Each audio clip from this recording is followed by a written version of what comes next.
This week, Rishi Sunak tried to rewrite his manifesto and then tried to act like the country hasn't watched his party commit widespread medical fraud for years. The Tory election manifesto promised that they'd be building 300,000 homes a year by the mid-2020s, and here we are, literally about to enter the mid-2020s, and they've just scrapped the housing targets. We're delivering what I said we would do. We're protecting the character of local communities. You can give excuses for breaking your manifesto promises, but it still means you lied. Now, Conservative member of the House of Lords, Michelle Mone, got the government to buy £200 million of medical protective equipment, or PPE, from a company called MedPro. And £29 million of the profits from that contract ended up in bank accounts set up for her and her kids, even though £120 million of that PPE wasn't used. Like everyone else, I was absolutely shocked to read about the allegations. How can you be shocked when the facts of this case match up with everything that Transparency International and the court system have been exposing about you for years? Are you really shocked that there was political bias in terms of where your government spent money during the pandemic, even though Transparency International already exposed that you had a special VIP link for Tory contractors, which the High Court found to be unlawful? Are you really shocked that a Tory politician like Michelle Mone would be involved in a PPE buying process which delivered PPE that the NHS didn't use? Even though Andrew Mills was an advisor to the International Trade Board chaired by former Prime Minister Liz Truss, and he set up a company that took £156 million from the taxpayer, and the PPE they provided didn't even work. Are you shocked that the company Michelle Mone suggested had only been set up 2 weeks prior, which is dodgy as hell? Even though in 2020, 13 contracts totaling £255 million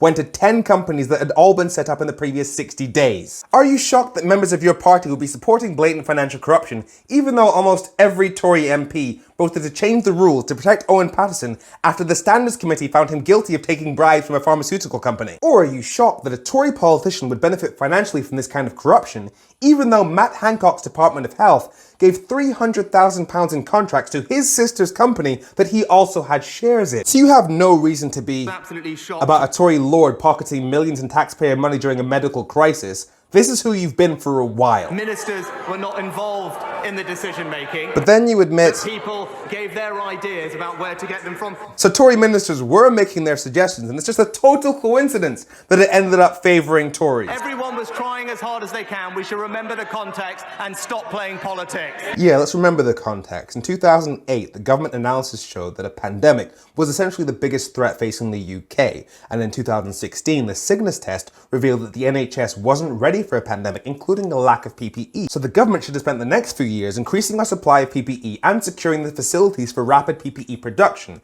Instead, they spent that time, what did you call it? Playing politics. Oh yeah. 3 years negotiating a Brexit that ended up being blocked by the very people who voted for Brexit in the first place. And as a result, we had a major shortage of PPE such that doctors had to use bin bags at the start of the pandemic, and you're trying to use your own failure to prepare to justify your own widespread fraud. Sadly, I can't say that I'm Absolutely shocked.